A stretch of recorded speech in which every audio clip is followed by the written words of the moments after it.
Pari Patri. Welcome to Nature of Reality Radio. Thank you for reaching out to me. Um, okay, I babbled long enough on the pre-show conversation. So, who are you? What do you do? What's the Cosmic Moon Cosmic Retreat? Feel free to plug yourself, plug your sites, plug the August 2nd to 4th retreat, what it is, and everything else, and what it plans to teach. You got the floor. Thank you, Andrew. Thank you for having me. My name is Pari Patri. I am a spiritual empowerment coach. I work with women, executives, corporate women, in overcoming resistance and really attracting the life they desire. I'm also the president of a nonprofit organization called Pyramid Spiritual Societies Movement, USA, which was actually founded by my father, Mr. Subhash Patri, back in India. So the main purpose of this organization is to spread meditation and build pyramids. We built 20,000 pyramids in India and across, where two of them are mega pyramids, where 5,000 to 6,000 people can sit inside and meditate.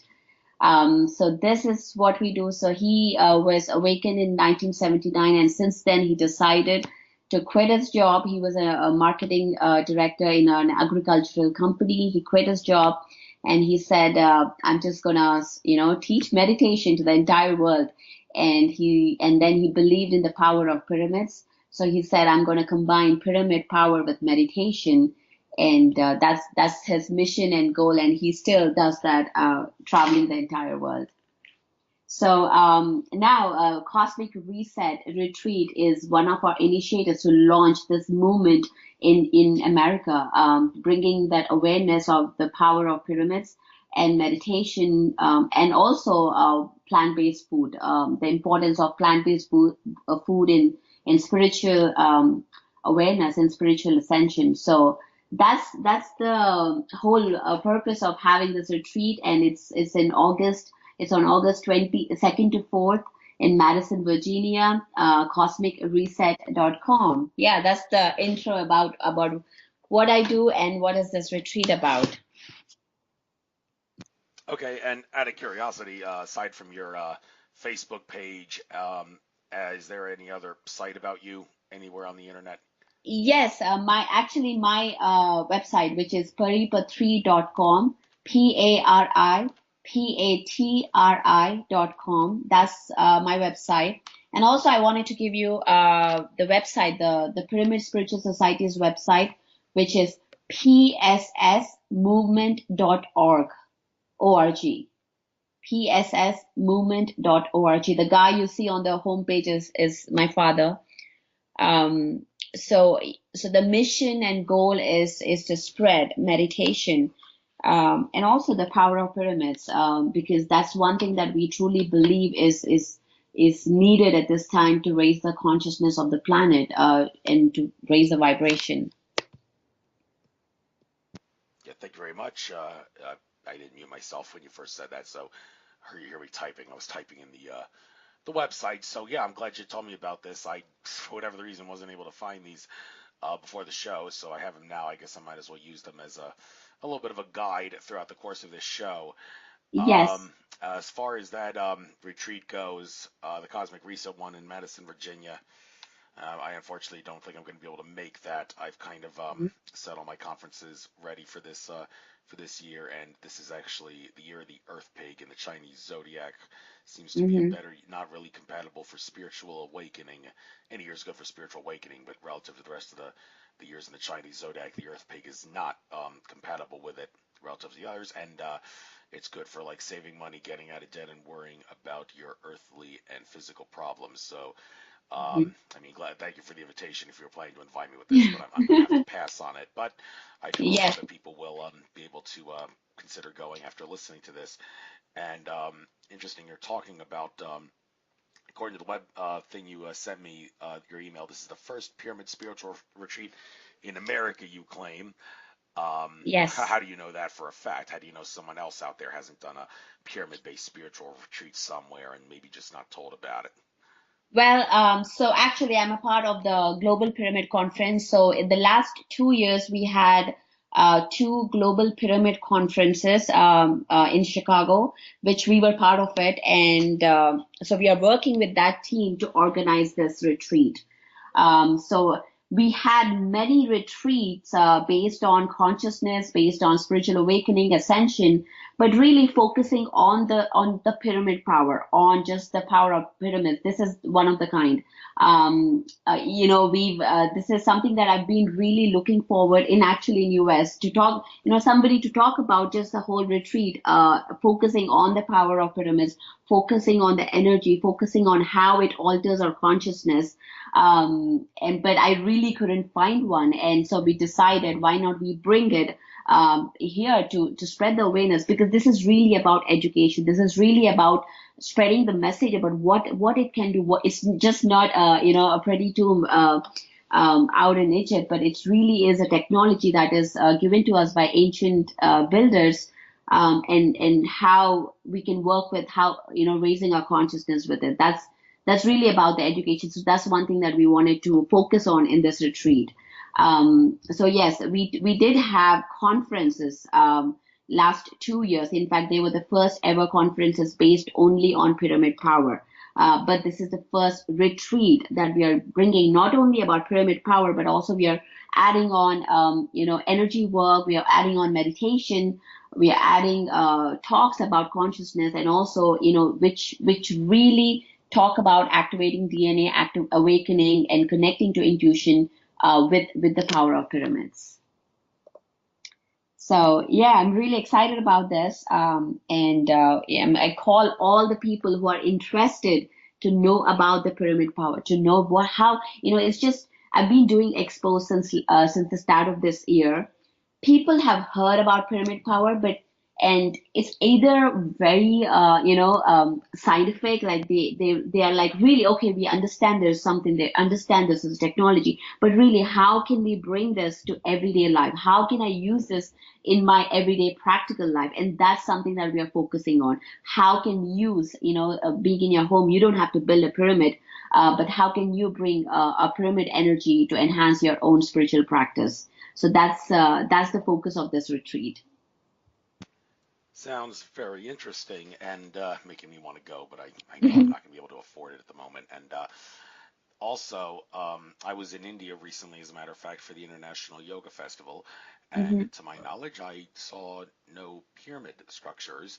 I had to walk 2 kilometers to and from the ashram because I was staying at a hostel on the hilltop, not that far away. There was no pyramid structures on the in the Rishikesh area, which is birthplace of yoga, and the ashram, I don't think I saw any pyramid structures either. So I presume that this is something. Well, is it new to India, or are there actually things in the Vedic texts and the Mahabharata and the Rig Veda and all the rest of them that actually have any references to pyramids? It would be so shocking that it wouldn't, considering India is the birthplace of, well, a lot of things. India and China, you think everything was done at some point or another in those ancient cultures, including pyramid work. So am I right, or is that something that just so happens to be missing? Well, actually, when you mentioned Rishikesh is something that we are now bringing. We are working on building a pyramid right there. So there will be one soon. But talking about pyramids in India, well, you see the temples, the ancient temples all over India. The top is having that pyramid shape. And many ancient temples have been discovered lately, which has that shape of pyramid. And the pyramids that I'm talking about we have 2 mega pyramids in South India. If you have ever been to Bangalore or Hyderabad, there are 2 pyramids right there, which can hold about 5,000 to 6,000 people. That's the pyramids that I'm talking about. And we built pyramids in prisons. In fact, we've seen that the inmates, they come out earlier than they're sentenced, and actually teach meditation after they come out, which is incredible. That means that the vibration is rising, which means that they are tapping onto that loving and compassionate feelings, which is really an amazing thing, and we are building more of that in schools everywhere. So if you go to the website called pyramidseverywhere.org, pyramidseverywhere.org, that's when you will see all the pyramids that we have built so far. In fact, we have the ones which we built and also the ones, which have been discovered. In throughout the world. One in Bosnia, the recent one, the Sun Pyramid, and there are many which been discovered in South America, Australia, New Zealand, and it's surprising that the ancient builders didn't erect a structure which is rectangle or square. It's a pyramid. So that's the concept. And my father, he's a voracious reader. He would read books. He started reading books since 1979 when he was awakened, and that's when he read the book called The Power of Pyramids by Bill Schull and Ed Petit. That's one of the oldest books written on pyramids, and that's when he decided that we need pyramids to really integrate that with meditation, and the power is amazing. And he started doing experiments with it. The one which was described by Patrick Flanagan back in 1970s. And he saw some amazing results. So he was convinced that this is a powerful technology and this can be tapped in most efficiently using meditation. So yes, we have many, and Rishikesh is we have a center there, and the pyramid is coming soon. So next time you go there, you'll find one. Okay, I'm the kind of guy who tries not to visit the same place around the world twice. There's so many places I need variety. I like variety. Yeah. So Yeah. I try to get a different guest on my show all the time, although I don't make such a big stink about that like I used to on Blog Talk. But anyway, enough about me. I want to talk about the science of how pyramids works now. Well, first and foremost, some pyramids seem to be exceptions. The Great Pyramid at Egypt, it actually is I believe either a five-sided pyramid, or is it a four-sided? I'm not sure. It's not four-sided. It's five-sided, I believe. There's actually a little bit more of another line part there that's so hard to deduce, but it's there. Do you by any chance know what a pyramid that's designed in that manner with a very subtle additional side that's hard to make out, but it's there, what exactly does that do metaphysically speaking relative to the pyramids that we know about that are normally four-sided? Any comments on that? Well, the main thing that is, I think the main focus on the pyramid shape is the angles. The Pyramid of Giza has the 51.9, which is closer to 52 degrees. That's the one we really, the steeper the angles, like the Nubian pyramids, which are Russian pyramids, have 72 degrees. So so when we build a pyramid, we are more accurate regarding the angles, and that's when the researchers or the scientists who are really working on pyramid power look into is the frequencies that differentiate based on the angle of the pyramid. So all the pyramids that were built are based on the angles by Pyramid of Giza, and they have a different the results that we have seen with that angle is more of subtle energies when compared to the Nubian or the Russian pyramids, where it is great for meditation, it's great for manifestation, great to raise your vibration, to really amplify your intention and attract anything that you like. Because I'm a executive coach, and the first thing that whenever I work with my clients, the one thing that I add on in my practice is the power of pyramids. Because as we working on our programming a subconscious mind, working on removing those old belief systems which are creating a reality, the one thing that we add on is a pyramid to really amplify the effect. Either maybe they are attracting money, love, happiness, whatever that is, but when we hold that intention, which we are clear about, because clarity is power. Once we are clear about what we want, and we add on this pyramid power, which is the Pyramid of Giza angles, I saw incredible results in amplifying. It's like, you don't, it's like if you order a package, maybe, you don't have to wait 10 days. It's like Amazon Prime, that's what I call. So it's like having an amplified effect in manifesting anything you desire. Whereas the Nubian pyramids, the Russian pyramids, which has a steeper angle, and also have a phi ratio, which is the golden ratio, are more, are more really efficient for physical healing, physical and emotional healing on, when we put it on our bodies or when we put around the home to really reduce electromagnetic radiation, which we are surrounded by every single moment. They work great for that. So there are different, these are the different frequencies which really, based on what is your intention, based on that we bring in that pyramid. So to your question, it's more with the angles than with the sides.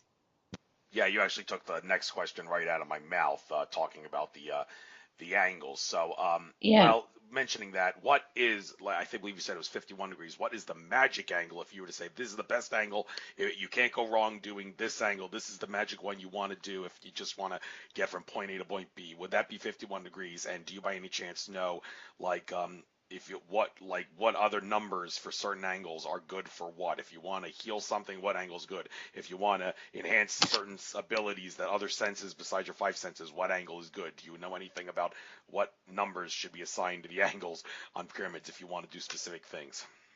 Well, I am not an expert in that, but I've attended many workshops which talk about these angles. And what I've understood based on the research that we have done is the steeper it goes, the most intense it gets. We've heard stories about people going dizzy as it gets steeper up there. Like example is the Nubian pyramids, which really, as you go, so the best is at the height, three-fourth height from the base of a pyramid is where we find intense energies. That's where the king's chamber is in a pyramid of Giza shaped pyramid or the angle pyramid. So anything, for example, I was, if I talk about my story about how I really use this pyramid power is when I was trying to get pregnant, I couldn't get pregnant.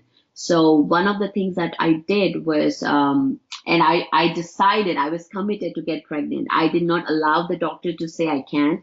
So what I did was I used all these spiritual tools to enhance, to amplify my intention, and really program my subconscious mind and also my body to get pregnant. So that's what I did, and that's when I decided to bring in these tools, which is the pyramid that I'm talking about, which is angled the same as the pyramid of Giza. It is a copper pyramid that I put it on my stomach every single day with my intention. I watch TV, I sleep, I just put it on my stomach, and I'm working on programming it. I'm programming my tubes, my uterus, everything to work as a whole, to work as a complete system. And so again, the most amplified effects you're gonna get is when you put something at the height of the king's chamber, which is the three-fourth height from the base. That's when you see amplified effect. That's when you see intense energies. In back in the pyramids that we built, people have had third eye activations. People have had outer body experiences, really in that specific area. Yes, you see you see the energies all around at every corner of the pyramid. But if you want intense healing, intense, in fact, some of the people even complain of dizziness, nausea, and they couldn't take those energies up there. So the best angle is again the Pyramid of Giza for manifestation meditation. And if you're looking for healing, physical healing, I would suggest to work with pyramids, crystal pyramids or orgone pyramids of the Nubian style pyramids. And anything that you put, you can charge your crystals, you can charge your water, you can charge your food by putting it under a pyramid. And that's what I do. One of the things that I do is every night on my nightstand, I take a glass of water, no plastic, just glass. Distilled water is great because it has no chemicals or minerals and it can be programmed really fast. So I take a glass of water, distilled water, and I write words in it because again, as Dr. Emoto Musoro talked about how water can be programmed, it's really amazing result when you really put an intention on it. So I put the intention whether I want to attract maybe money or clients or anything that you want in your life. You write those words, be specific, be exact, be clear about what you want. and then put this pyramid on top of it. And if you let it charge for 8 hours, and the first thing I do in the morning is do my gratitude, do my affirmations, and drink this water. And I've seen amazing, amazing results. And this is something that I incorporate in my morning ritual, and I teach this to my clients as well. And they found amazing results. So pyramids, I say pyramids are these tools that we can use in our everyday life to enhance our intention, to amplify intention, and really become a conscious creator. We create our reality every second by our thoughts, by our belief systems. And we are manifesting every moment. But in order to become a conscious creator, in order to create your reality consciously, these tools are powerful tools where you can get them into your life and really program them to what you want, and create your own reality. That's the one thing that we teach, and that's the message for this retreat as well, on how to become a conscious creator using the spiritual tools. One of them is pyramids. Okay, and let's kill a couple birds with one stone here, talking about materials and colors Mm-hmm. of pyramids. Mm-hmm. Rob Potter, thepromiserevealed.com is his site. I've been to a couple of his conferences, seen him at a few others too. He sells pyramids, and only heard positive reviews about them. One of the couple pyramids that he sells include ones that you put around your head. These are pyramids that just have like the sides made out of rods. There is no material within it or outer walls. The idea is you rest it on your head, and it's supposed to rest on your shoulders, and it's not going to get in the way of anything. You can see through it. And one's copper, one's silver, and one's gold. I believe they're all but just plated with those materials, not actually entirely made, or they'd cost a fortune. Do you know what the difference in those materials would be, and are there any other materials that you know of? And also different colors of pyramids. Elizabeth Harper is one of the foremost experts on color spiritual work. I use a guide that she has talking about what colors you should wear if you want to do this, and what color clothing you should not wear if you want to do that, and whatnot. And I'm assuming that coloring pyramids differently would cause different effects. Do you know anything about that? So it's materials and colors, and also for that matter, since I mentioned Rob Potter's pyramids don't have sides or insides, is there a difference between a pyramid Mm-hmm. that has walls and material inside it compared to one that's just made out of long skinny rods that make up all the sides? Great question. I think this is one of the questions I get all the time. The first question that you asked is the walls having the tubes versus the solid one. So we do make pyramids which have just tubes, and I meditated in both the walls and the tubes. People found powerful results when there are solids. That's when again, I wanted to mention, first thing is the pyramid power, or it's the shape, the shape of the pyramid, the shape power.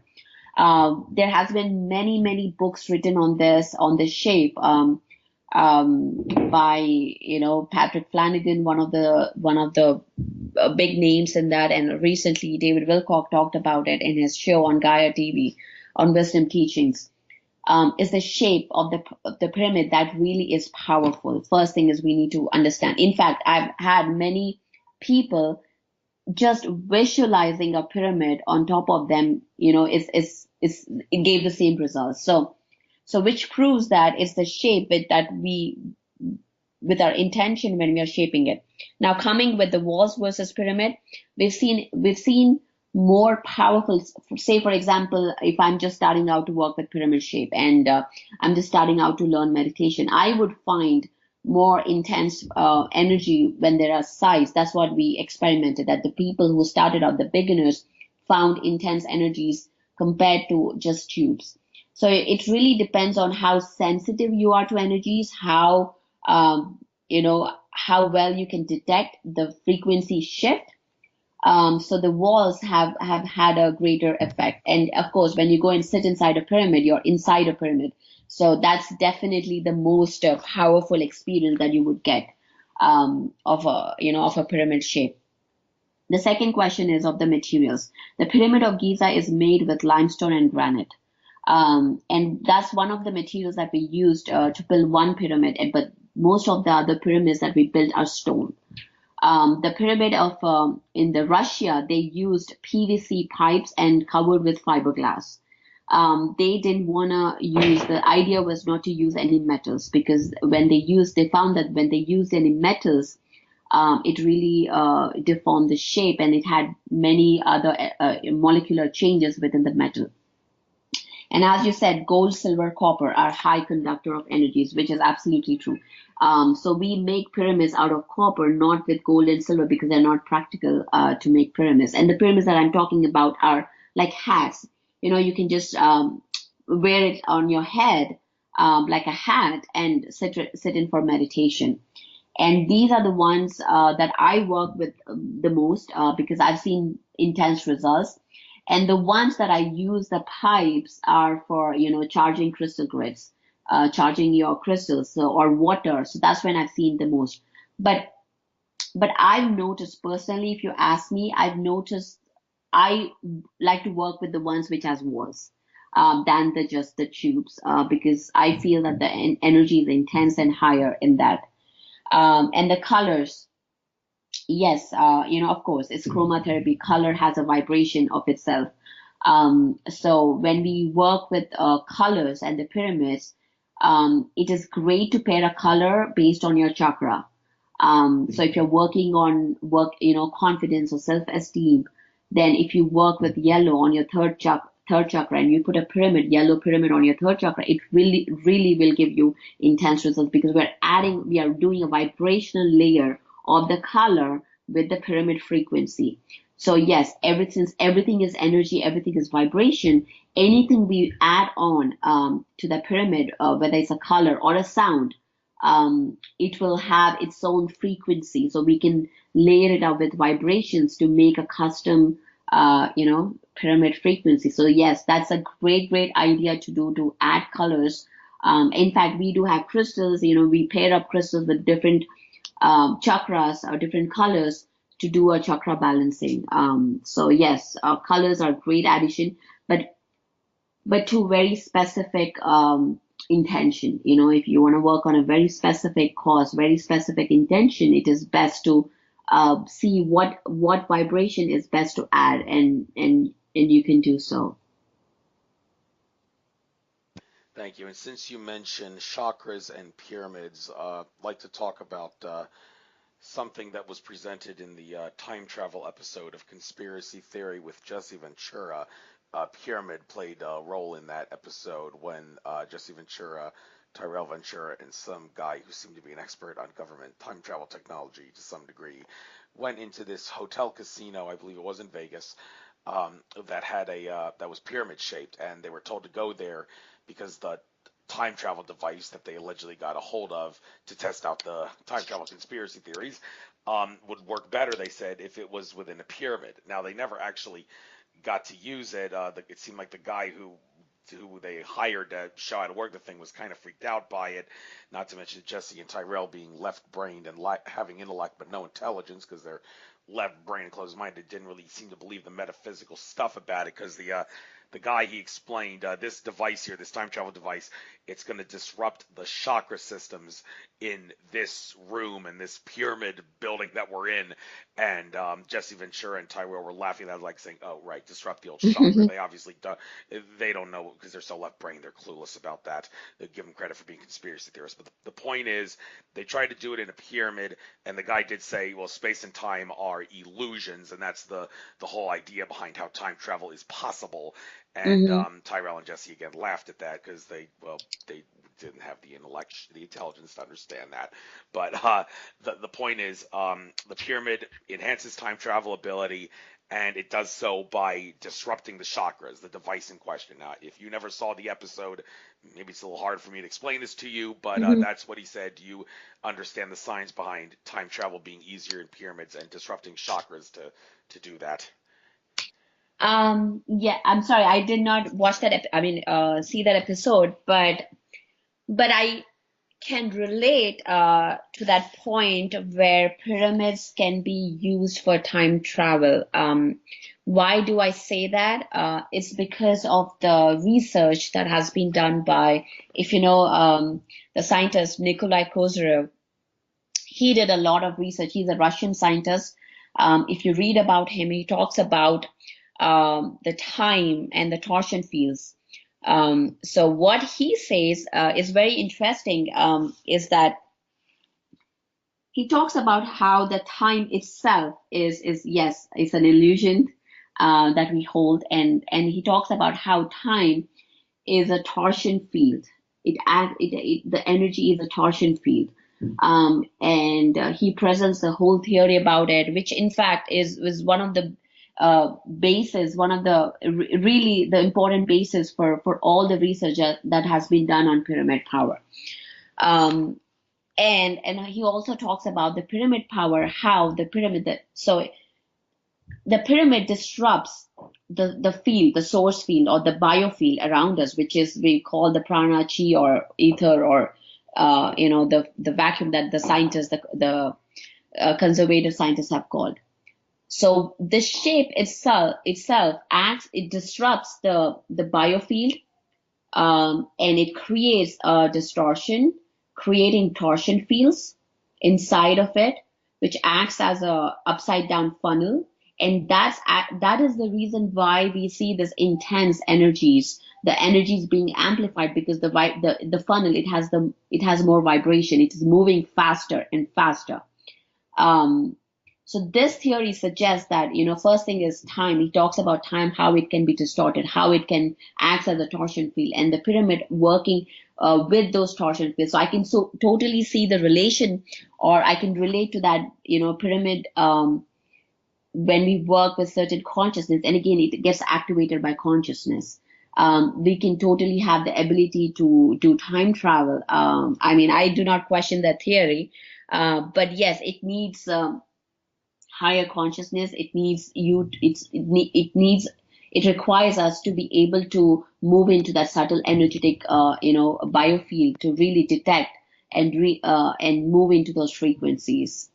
So Nikolai Kozyrev is one of my favorite scientists who talks about that, and of course Nikola Tesla is somebody who talked about this torsion fields as well.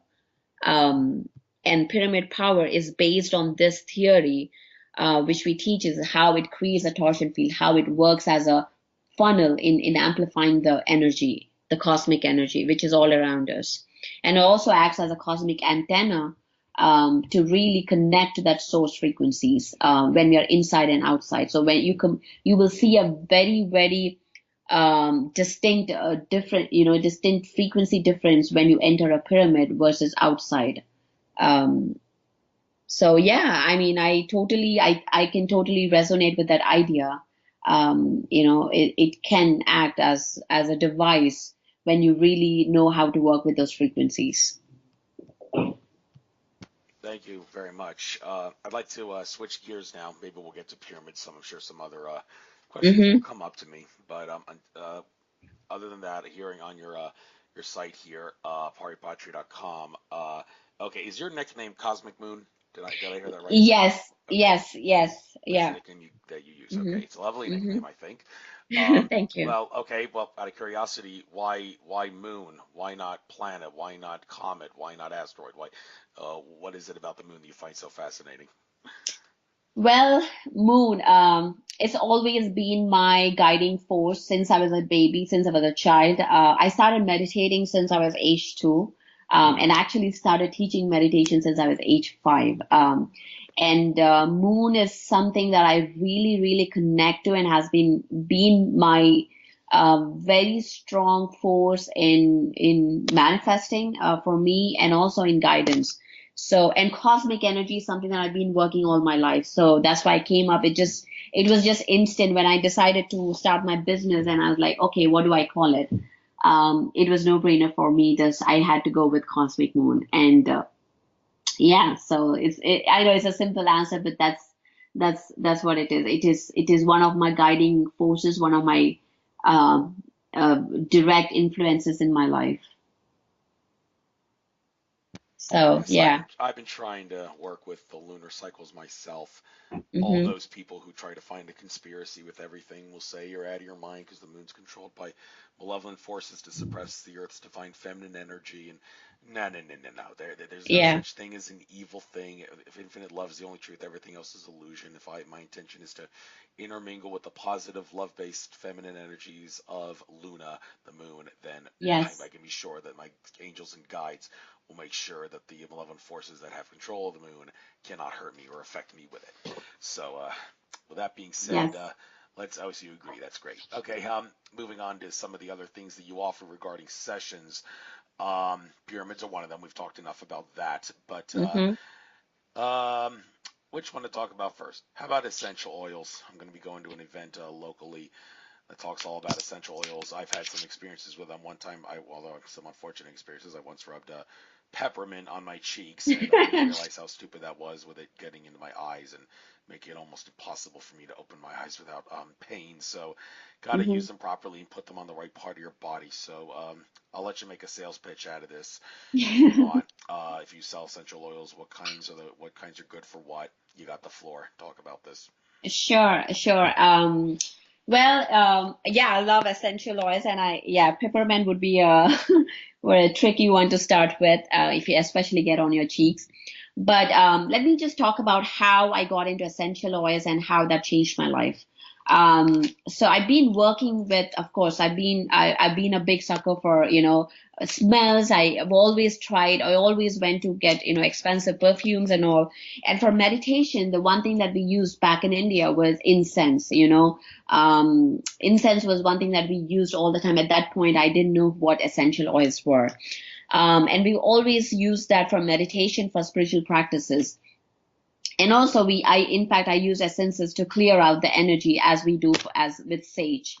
Um, but probably 10, 15 years early, before, I noticed that with the incense, it was not really giving me the same as effects. It was not the same. Something was,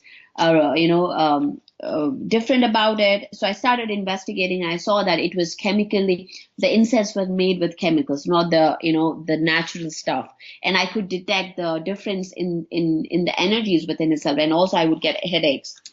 So that's when I started researching more about it, and I stumbled upon essential oils and started learning more about it and how pure they are, how they come from these plants, how 100% pure.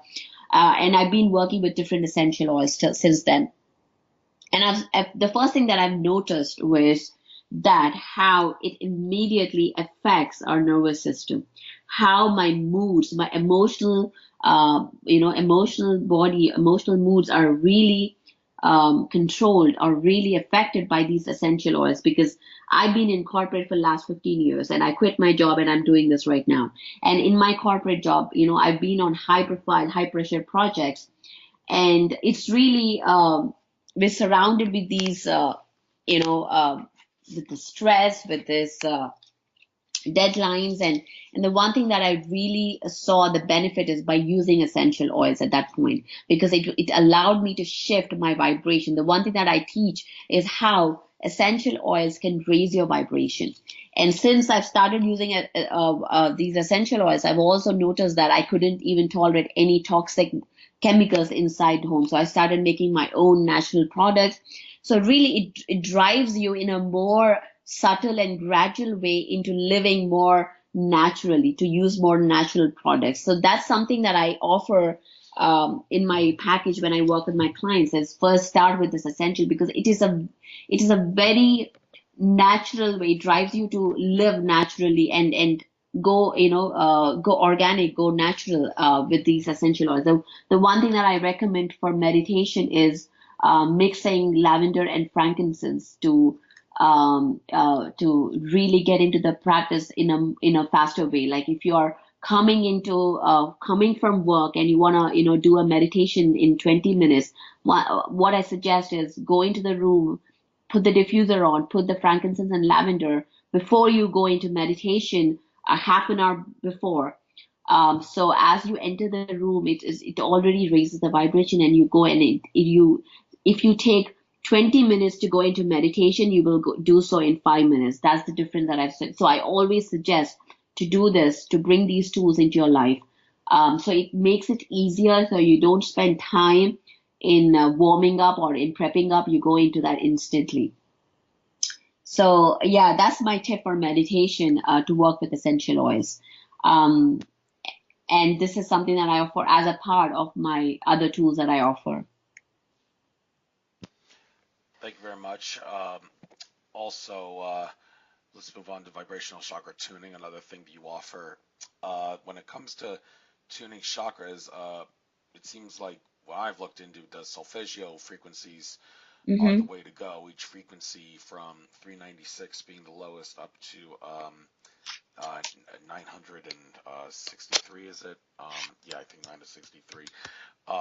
There, each one corresponds from root to crown chakra.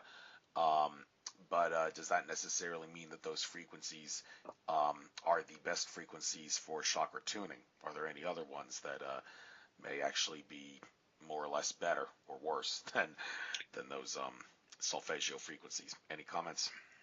Um, yes, I do use the solfeggio frequencies to do a vibrational tuning, but the one thing that's one of the tools that I offer, where, if you're working with guilt or fear, we work with the 396 hertz that you talked about. If you're working on heart chakra, it's the 528 hertz. So based on the chakras, we add the tuning. But what I've seen is, when we talk about, when we do the chakra balancing or the vibrational tuning, it's really like an onion. When you start peeling it, you see more intense, stuff going on. So I add on, uh, so the so let me bring in crystals and everything that I do into this. Is when I work with chakras. Chakras are these portals into the different dimensions, different frequencies, and it's is connecting us up subtle energy bodies. So any kind of distortion or any kind of blocks first manifest in our subtle bodies, and then they come and appear on in as a physical blocks. So when we are dealing with chakra balancing, if I see probably a distortion in heart chakra, or it may be when I start working on tuning it, it may be really core into the second chakra. Maybe the emotional chakra is really the problem. So just the solfeggio, the frequencies are not really, they tune in, but when we start working, it really, I may use 396 to work on the heart, based on how it is connected, how the trauma is affecting that chakra. So we really have to go with our own intuition. Whoever is, energy worker or practice, that really would lean into their intuition, connecting to their intuition and listening to the messages that they're getting. So I really, really believe that adding vibrational layers, doing a vibrational layers really gives effective results. That is, when I say vibration layering, that means when I work on chakra balancing, first thing is having, if I'm working on, say, heart chakra, I am adding, the first thing I start with is essential oils, based on the essential oils. So even for each chakra, we have essential oils. So I would work with basil, which is great for heart chakra. So putting that diffusion on, and then adding on crystals, maybe malachite, maybe rose quartz or jade. So we add on another vibration layer of the crystal energy. Now, the third thing that I add on is the music, the frequency of the music. So we add on that. So we're adding these layers to give intense results. And when we do energy work, Reiki, or I've been trained in One Light Healing Touch, and also I'm also a crystal healer. And I've been trained in Radionics as well. So I add on all these different modalities to work on that specific intention, which I've seen, and again, adding on the pyramids also, which is again one of the tools that I do. I've seen powerful results, because what we are doing is we're adding vibrations specific to that tuning, that vibration. So instead of just using the music, or just using the crystals, if we add all these vibrations together, if we put all of them together, we get really powerful results. And to program, you're programming your mindset or programming your body to become whole, to become complete, to heal itself. Because all we are doing is sending that information to our body to heal itself. As a healer, it's not that I'm healing or, I'm doing something. I'm a facilitator to tune that to tune that organ or tune that chakra to that frequency, so it allows to heal itself. And that's what I do. All right, and what about the other chakras that people have been talking about? How ever since December 21st, 2012, and maybe even a little bit sooner, we've been having an increase in other chakras besides the seven that we're familiar with. Do you have anything to say about those chakras, and do you do anything to tune them as well? And if so, what? Yes, of course, we have many, many chakras, and we have chakras all the way connecting to the core of the Milky Way, from the core of the Earth. So we are connected to the galaxies, to the universe, to the multiverse, and the Milky Way. So as we work on these chakras, it's basically we are multidimensional beings. We are connected through these chakras to the multidimensional levels. So these are the ones which get activated when we work on, activating the DNA, when we work on healing our past lives trauma. We have been on different planets. We have been in different galaxies. And it's not just the trauma that we see on this physical planet, but we have been through trauma on various planets. So when we are working on healing your past lives or ancestral healing, we really connect to those higher chakras. Or when we heal, when we are working on grounding issues, when you are connected. I've worked with many people who do not feel Earth as their home, who are not really, who have not accepted Earth to be their home. And that's when we try to work on the lower chakras, making them more grounded, making them more connected to Earth. And that includes not just vibration tuning, but also doing more of ceremonies or rituals to feel that connection with the core. So it really depends on what kind of healing, what is the trauma that they are going through. And yes, it very well may be we are not just dealing with these seven chakras that we talk about, but we work with these higher chakras when we are working with the trauma, the soul trauma that the soul goes through, going through these different planetary dimensional changes, and that's when we deal with that, and all that happens through energy work. We go into their Akashic records, we look into their Akashic records and see the records and what really happened. And that includes timeline healing. One of the things that we do is timeline healing, is going into your past or future. We go into your past lives or future lives to really look into that trauma, way that happened, how that happened, and release it from all time, space, and reality. Yeah, there we go with the time issue again. Yeah, Yeah. time is an illusion that it can be done, and Yeah. let's stick with chakras for a moment.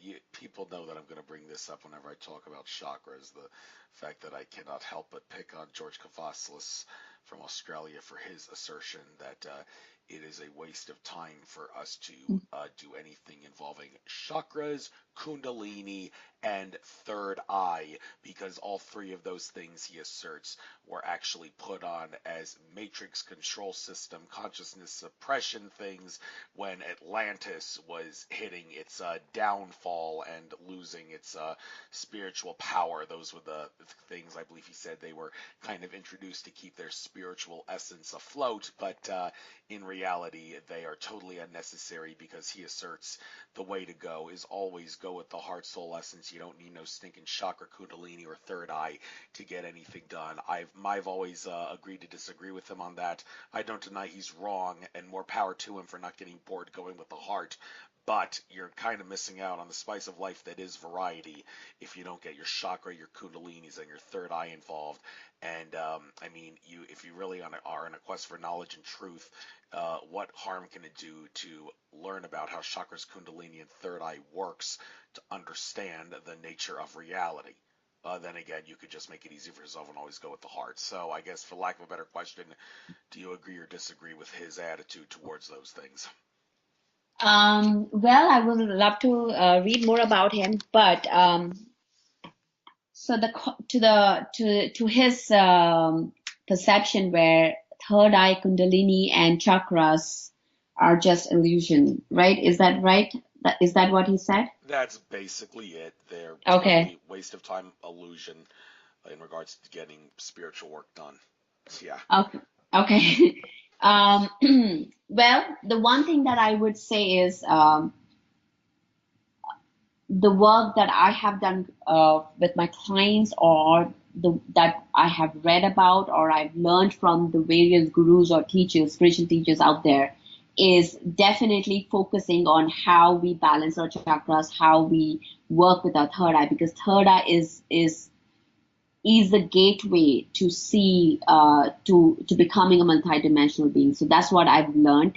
So but I've also I've also know that, or I've heard about now recently, this is absolute recent news, is which one of my speakers in the Cosmic Research, Christina Schwind, she is a multidimensional being, and she works with people who are awakening to their multidimensional selves. She is going to be talking about, and she mentioned that, or many other people that I follow mentioned that there has been a change now in the chakra system, that the chakra system is removed from certain dimensional levels, or from your multidimensional beings.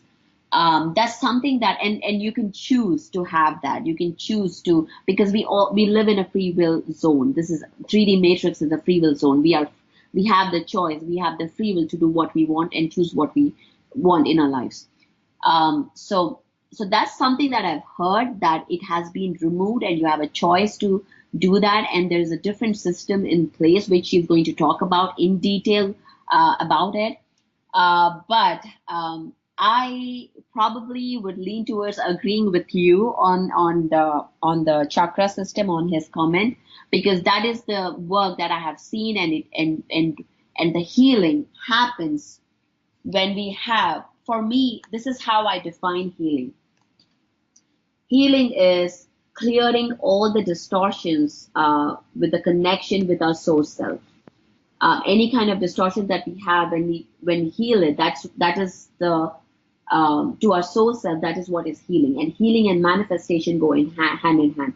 As we heal ourselves, as we heal our multidimensional beings, we start manifesting much faster. The law of attraction works really powerful when we start healing, when we start connecting with our soul self. And that one of the gateways is opening our third eyes. Opening our third eyes, working with seeing the vision of our source self, and yeah, so that's very interesting. I probably will read more about that, but the information that I hear about is there's a change in the chakra system right now, which is happening, and we have a choice to do that when we start awakening to our multidimensional selves. I don't know if you have heard about it or not, but this is something that I've heard.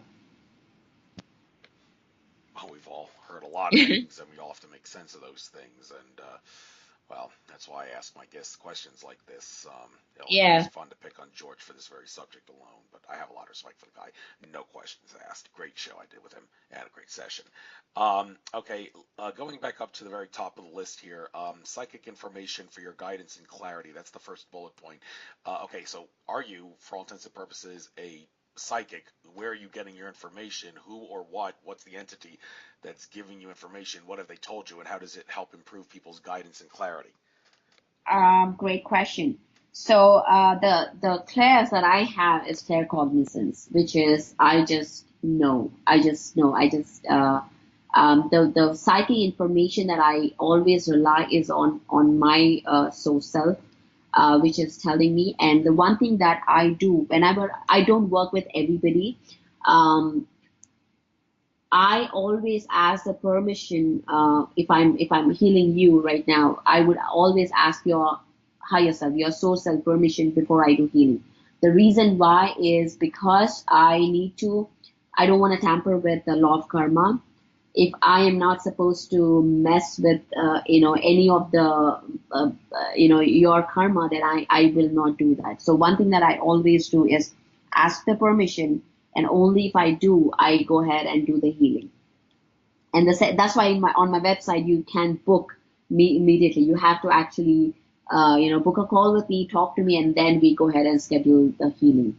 The second thing is I get information based on, I do dowsing, I work with Radionics. So I ask the higher self, the soul self. I don't call the higher self because higher self can also be programmed. It deals with the Akashic records. So I go above it to the source, to get my information, and I really rely on that connection to get the information because working with entities, I've seen that I can get distorted messages from them. So I've done that before, and I've seen that the information is not something that I would rely on at that point. So I really rely on the source information that I'm getting, um, and go from there. Yeah, or I would get the messages from the spirits or guides of the person that I'm healing. And again, how do I know it? How do I see it? How do I feel it? I just know it. I don't see, I don't hear, but I just, at this point, I guess, this is something that interesting that I've known is that I always used to wonder why I can't see, why I can't feel. The answer is for that is only when we come onto this earth, when we take up this body, we sign a contract of what DNA codes get activated for us. We are creators. We all can heal. We all can, we can do anything and everything. But for each specific lifetime, we choose to activate certain DNA codes. And for me, that is that I don't rely on information that comes through entities. It is connection through my source self. If that makes sense. Well, yes, okay, this is something that, well, I've heard anyone has the ability to do. Some would say you can't know anything, everything. Well, you can, because one, your infinite consciousness, and well, your infinite consciousness. That means all the information of the cosmos is within you, because every small part of the hologram is the Yes, hologram, and that means you have the answer. It's just that our consciousness has been suppressed through means that would take forever to get into. Therefore, you really got to dig deep into the intuition aspect, and you have the ability to do that more so than the average human. With that being exactly. said, I need to ask you, is this something that you had to practice to do? And I ask that because I've tried metaphysical exercises myself, the old telekinesis one, which many assert is one of the hardest ones to learn. I've tore off a little piece of paper that was just a few millimeters thick, and for months on end I tried to move it with my hand, and it wasn't getting me anywhere, and I eventually decided, you know what, screw this. I got better things in my life to do than to move a tiny little piece of paper. I don't doubt I have the ability to do this, but I'm just not there yet relative to everybody else. So basically, I'm asking you is, are you blessed, for lack of a better word, and what is it that blesses you? Is it your DNA or something else, or did you have to practice this, or was it a combination of both? Well, it's definitely a combination. I've always been sensitive. My mother was a healer. I've always seen that, in practice, and I was sensitive to energies, but I had to get trained. I had to really understand how it works, instead of just trying it on my own, and definitely practice. One of the job requirements is, of course, meditation. Meditation. So I meditate every day, 1 to 2 hours a day, every single day, because that's something. And practice. Practice. I practice energy work on my husband, on my children, on my family members, anyone I could really find. To really understand how I'm getting the signals or how I'm getting the messages, and experiment with that. I've done a lot of experimentation, a lot of practice on that. So So yes, it's a combination of both. Really having that, as I said, as to your comment before, that yes, we have all the information within us. So everything is within us. It's just about activating that DNA, activating that code within us. And everybody can become a healer. Everybody can become a psychic if they want to, if they choose to. And again, it's the free will. You can choose what you want to become, what you want to do in your life. And I chose to enhance my healing abilities. I chose to work with people to reprogram their subconscious mind. So I had to practice on that. I had to get trained with other teachers in this work, and that enabled me to learn the different perspective. Different. I've learned from Indian, gurus. I've learned from US. I've learned from people all over to really understand. And what I do right now is a combination of all of that. And I kind of developed my own technique into tapping onto the energy, into shifting the energy and working with clearings. So yes, to answer your question, it is a combination of both. Thank you. And is it well, when it comes to understanding people that are superhumans, for lack of a better word, um, can you comment on what it exactly is about them that enables them to do the things they do? Is it all in just the fact that they have certain DNA codes that allow for this, or is it much more than just having DNA codes active? It's connection to higher level consciousness sources and entities that otherwise would not be able to allow you to do the superhuman things that you do. Can you explain the science behind how superhumans do what they do, considering that in a sense you are a superhuman who has the ability to answer anything through intuition better than other people? That's an interesting question.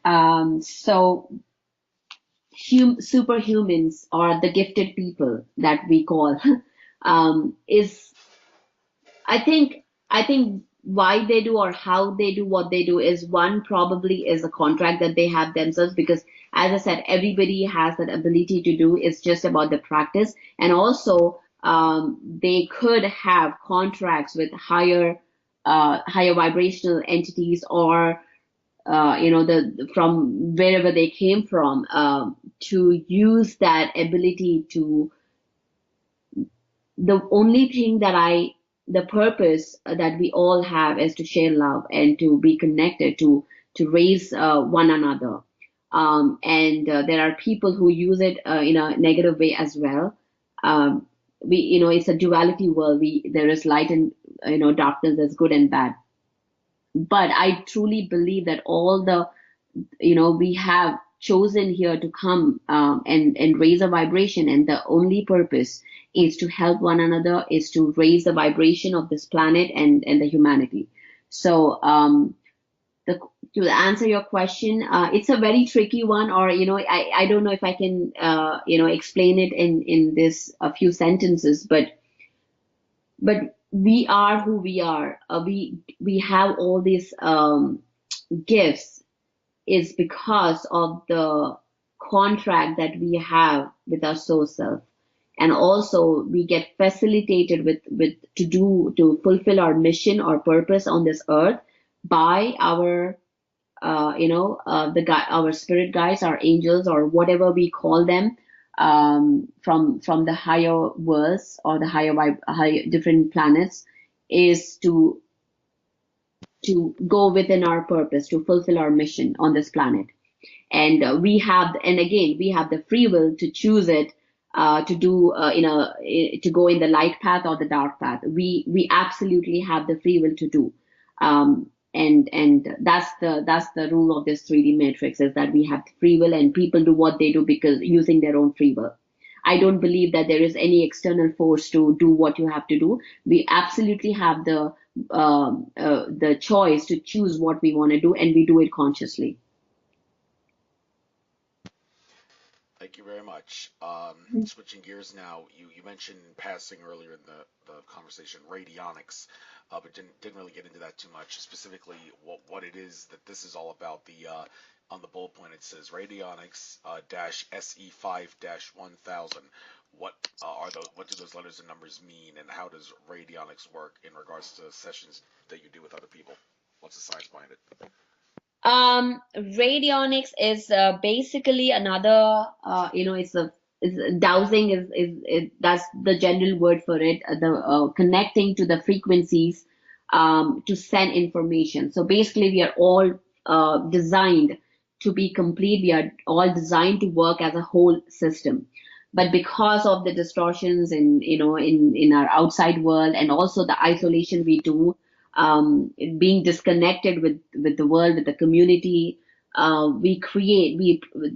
cells within our body get programmed to live in isolation or to be disconnected, to put in a better way.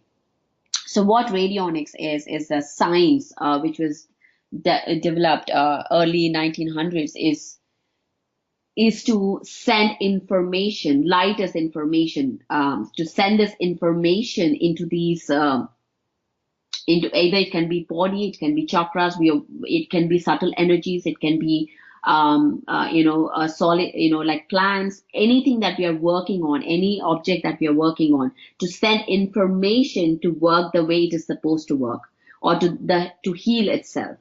So all we are doing is tapping onto that frequency and sending that information to that particular cell. Say, for example, we are working on dental issues, just for example, physical problem.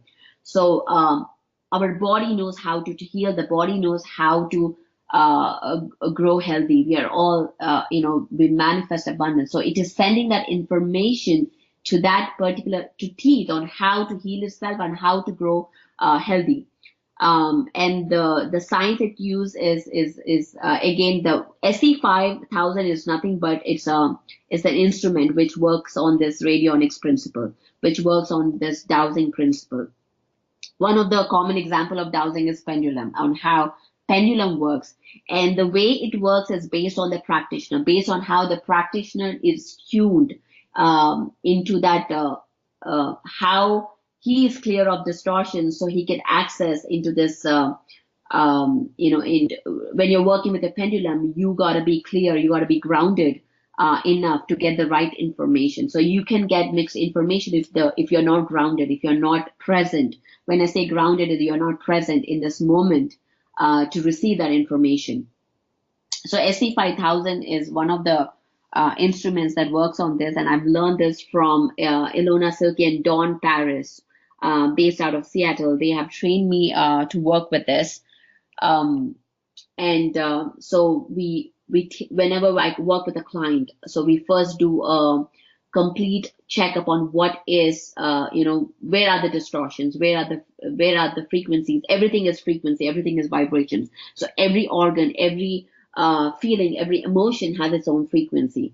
And this research has been developed through years. It's amazing, like how accurate it can get. And I know one of my clients, in fact, she found where to live just by using this technology. It's amazing, like you can get detail onto working with your weight problems, working with physical illnesses, emotional disturbances, chakra balancing, anything. In fact, in Germany, they've used this technology to work with agriculture, to send the information to plants to grow healthy without pesticides, without any kind of chemicals thrown at them. So it's really amazing on how people are using this technology to send information and to bring them into their base frequency in how they are supposed to work. Thank you very much. I'd like to now get back to meditation. You mentioned that you'd do it every day for like 1 to 2 hours.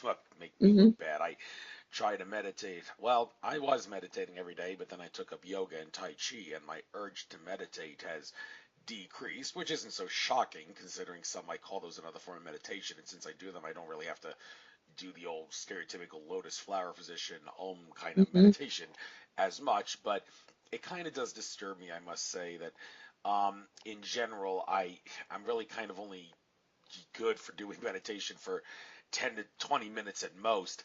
I mean, one might say it's in my zodiac. Being an Aries, I kind of like to do a lot of different things and get them done relatively quickly, and I'm not the kind of guy that would necessarily like to do something that requires me to sit still for a long period of time, because I feel there's so many other things to do, and I like to keep moving rather than sitting there. But I Hmm. think meditation is a good way to, for Aries like me, to control our bad side effects of our Aries sign, so to speak, like always trying to be hyper when we don't have to be. But Hmm. can you maybe give me a little discipline lesson here? Like, how do you sit still for 2 hours and meditate nonstop? What's your secret? What's your zodiac sign, by the way? I might as well ask you, and maybe that has something to do with it. And well, how do you generally do it? What is your secret? Yeah, thank you. And my zodiac sign is Leo. And so meditation, this is something, in fact, I've heard that from almost most of my clients, because I work with women who are into corporate, who are really maybe working moms, or they're always on the go, and they have to do multitasking and get things done. And when I ask them, this is the exact reaction I get when I ask them, first thing that when they join my program, first thing I ask them in my first class is that you got to meditate. Start with half an hour and at least an hour every single day. And they are like, oh my goodness, that's something that really it's not possible. I can't sit in meditation because I have things to do. I have things to complete. So one thing I say is that meditation, the way I go to corporates to teach meditation is meditation to boost your productivity and performance. If you really want to be more productive, if you really want to up level your performance in your life, the one thing you must incorporate is meditation. And there's so much science behind it. First thing I want to talk about the neuroscience, because people who are left brainers, I work with most of all my clients are left brainers more than right. So in order for me to convince them to meditate every day for 1 hour, I need to really give them the facts, or the logic or the reasoning why they need to spend an hour meditating. um, the research, the neuroscience shows that one of the things that they talks about is the corpus callosum, which is connecting between our left brains and right brains. The times when we sit on our meetings, or sit in our talking to somebody, or having an argument, or doing a presentation, when somebody asks a question, you suddenly don't have an answer. You know it, but you just can't remember, or you just would not say the right thing. And when you come back from high pressure, meetings, and you come back and you sit at your desk and you think about it, and then you get these answers, and then you're like, oh my gosh, why didn't I think about this at that point?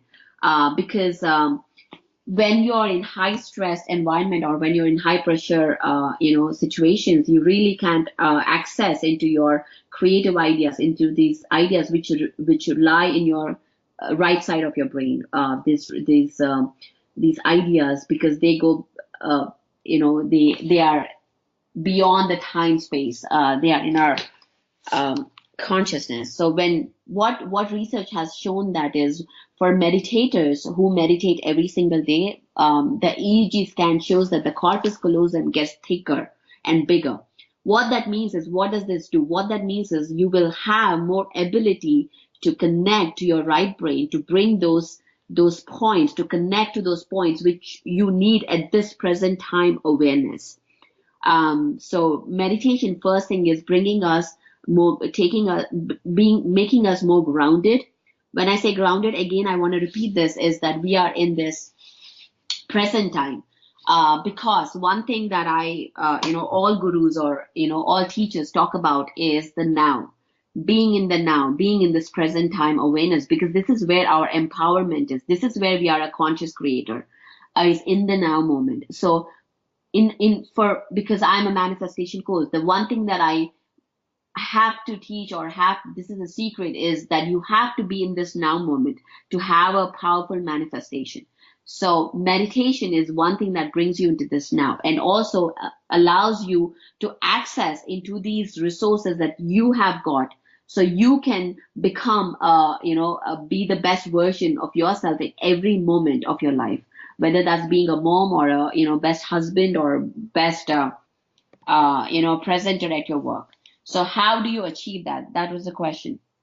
Again, one thing is scheduling it on your calendar. Always must, because we live in this busy lives. If it is not on our calendar, we are not giving time to it. So the one thing that we got to do is schedule it on our calendar. Just put it on there every day.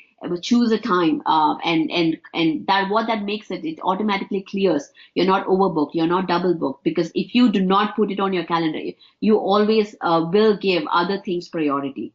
So just, and also the second thing that I would say is choose a time and place, and make it that every single day. Be consistent, because it's about creating a habit. It's about programming our body. At every single day we get hungry at a certain time, we get sleepy at a certain time. That's because we have been doing that every single day. We program our bodies to do that. So when we choose a time and place every single day, whenever we go to that place, we already are building up that energy, that vibration in that space. So when you go into that space and you meditate, your body now, okay, now I'm in my meditation space. So now it's time for meditation. So the first thing is scheduling it. You can start with half an hour, with 1 hour, whatever you wanna, choose, and increase it as you go along. And the second thing is being consistent. Consistency is important to create habits, to program ourselves. Um, you cannot just do Monday and Thursday and forget about it. You have to be, it's like workout. You have to be consistent with it. Once you stop it, you're out of that. So you got to be consistent. You got to put it on your calendar. And then the third thing that I would say is get on these tools, bring some, make your own sacred space, bring some tools into it, make it more, you want to go to it, put some nice essential oils, you step in there, you feel like, wow, you want to meditate, make it feel like you want to meditate. Because my meditation room, I created the whole room as a meditation room, and I put all these crystals, you can put some amethyst, some celestine, put some, get that vibration, make your own nice cushions, and make it more, enjoyable. So when you walk into that space, it is your time. It is really your personal time. Nothing, nobody can take it away from you. So this really worked great with, I've had people who have no time really come back and say, you know what, I really enjoy this meditation time. This is, and as once you start doing it every day, after a while, in fact, you will be saying that I can't get, go past one day without meditating. So I've had people who do no meditation to going every single day meditation, and they can't go beyond 2 days without meditating. So it's really about scheduling. It's really about giving that priority, giving yourself that priority, loving yourself enough to make time for yourself, and doing this for you. And there's so much, and I talk about this in, stress management and performance boosting using meditation as a tool. And yeah, it's really incredible.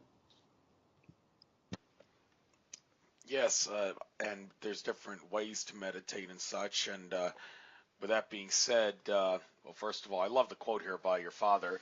Meditation means observing our own breath and making our mind empty. More the emphasis of the mind, more the inflow of cosmic energy. Meditation is an unending joy. Spreading meditation is an unending work, no doubt. Hmm. But Hmm. about the best ways to meditate, getting back to George Kavasilis, another thing I like to pick on him is saying that the best way to meditate, bar none, is just to meditate love energy from your heart, soul, essence, and spread it throughout consciousness. Any other meditation would be a waste of your infinite love and infinite consciousness potential, in a sense. Well, maybe he's right from a standpoint of metaphysics, but one, you're going to get bored if you keep doing that over and over. Naturally, you're going to get bored, and well, variety is a spice of life, as I mentioned earlier with the chakra and the kundalini thing. Hmm. So, do you, when you meditate, is it in general, do you at some point during all your meditations always try to spread love throughout consciousness, or are there certain meditations where you don't do that at all because, well, that's not the point of the meditation, and you want to keep riding in it? Any comments? Well, yeah, there are different kinds of meditation. I don't believe there's just one kind of meditation. As we go through the levels, we adapt to different based on what works for us. So the meditation that I do every single day is not about spreading love. It's not about sending that energy out or anything. What I do is like the one that you have read. It's just observing your breath, just being your breath. There's no religion, no God, no chanting, no mantra, no om, nothing, because they all have their own frequencies. If you have a specific, like say for Om, it's about your third eye. If you want to activate your third eye, yes, go ahead, work with that chant. Because all sound is frequency, all sound is vibration. The meditation that I do is really opening into this cosmos to allowing yourself to go wherever you're driven to, beyond and above all these frequencies, or about love. Love has its own frequencies. So just being open, just observing your breath, in breath, out breath. That's it, and focusing on how how you're breathing. It's about bringing your attention to your breath. That's the meditation that I do. It sounds very simple, but yet it's not easy. I say simple but not easy because it takes some practice just to do that. And I would use different kinds of meditations if I have to. I'm working on very specific intention, very specific focus. That's when I work on, either focusing on love or focusing on any kind of mantra or any chant. But the basic meditation that I teach is just observing the breath. That's it. I mean, there's no really levels to it. It sounds, yeah, that's the simplest way I could put it in. Thank you. And you mentioned crystals as another part of your work. In passing, I might as well get to it in better detail here. I Mm-hmm. keep crystals around my house, and in regards to which crystals seem to be the best, I've always heard, when in doubt, go with quartz. You really can't go wrong with good old quartz crystal. That'll get you from point A to point B in almost every regard, but that doesn't necessarily mean it's the best for certain things. Mm-hmm. So, what kind of crystals do you think are worth utilizing? What do you use them for? And get into this whole crystal grid thing, because that's actually a separate bullet point here. Yeah, What's that about? absolutely. Yeah, crystals are a big part of my life and what my work. Again, crystals are really tuning the transmuting energy to what we want it to be. So because energy cannot be created or destroyed, so we convert one energy, so negative energies into positive, or whatever we focus on. So the best crystal that I work with is, for me, I guess, I like to do a grid around the home, talking about grids, with the black tourmaline, just to anchor in, bringing in grounding and protection, from any kind of what we perceive as negative, and transmuting it into positive energies. So I like to do a cube. So I work with sacred geometry and working with crystals because they have a great resonance working with, like, for example, quartz. And I totally agree with that, saying that, when in doubt, go with quartz, because quartz is known to be the master healer, which can work with pretty much any intention. And it has a crystal system, hexagonal. So when you are working with a crystal grid, when you align it as a hexagon, it has, it resonates with that sacred geometry. It resonates with that geometry. So we can use that vibration again, as I talked about, layering of vibrations. We can align these geometry and the crystals vibration together to create a powerful effect. So for protection, a cube generally is very effective. So I do a gridding around the home, putting a big chunks of black tourmaline into it. And also I work with a lot of computers. I work on computer because all my coaching is online. So I'm pretty much on computer or on phone. So to protect ourselves from the Wi-Fi, the pollution of radiation around us, it's great to work with shungite. Shungite is really powerful to put it maybe near your TV or your laptop, and so that you can, and you must, of course, program it to transmute that energy into more, to work with you. So shungite and black tourmaline are my go-to stones for grounding and protection. And also hematite is great for that. And in my bedroom, I always have rose quartz, of course. Rose quartz, I do actually a love grid, and put it on the nightstand next to me, to bring in that energies of, of love and peace, and so that you can sleep peacefully at night, into your bedroom. And in your, like, in your kitchen, I recommend to bring in some green into the kitchen, because it's all about, growth. It's all about abundance. It's all about regeneration. So green is great for a kitchen. So anything as jade, or green aventurine is great to bring in into your kitchen. To maybe you can just do a grid, or just put the crystals like a mojo bags around. Programming it would be great. And for the living room, in fact, I suggest to bring in amethyst or even Himalayan sol lamps, because what they do is anywhere you have more traffic or more, discussions or arguments or things like that, amethyst would really be great to transmute that energy to be more peaceful, to more, being in harmony. So anywhere you have more discussions, bringing in amethyst, a big chunk of amethyst would be great in that area. So really about what your intention is. When I work with the clients, I align it with based on their intention, and also, of course, when I walk into a crystal store, or buying a crystal, it's all about your intuition, what you're drawn to, what you're attracted to.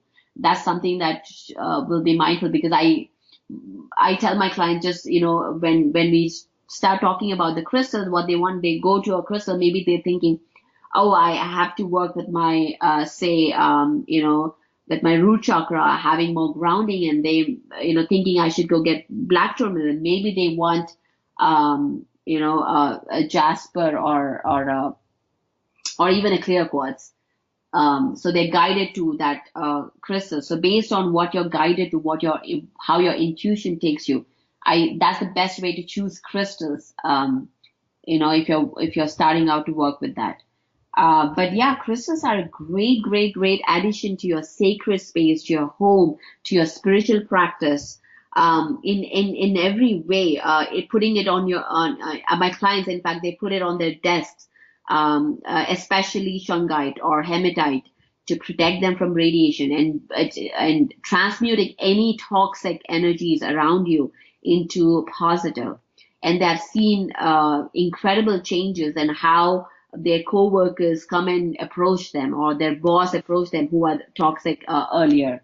So, and it has a lot of science behind it, which I also do classes about, on how crystals work, how they work, how they are entraining our body, our frequencies to match theirs. So yeah, crystals are a really great addition to work, to do vibrational tuning as well.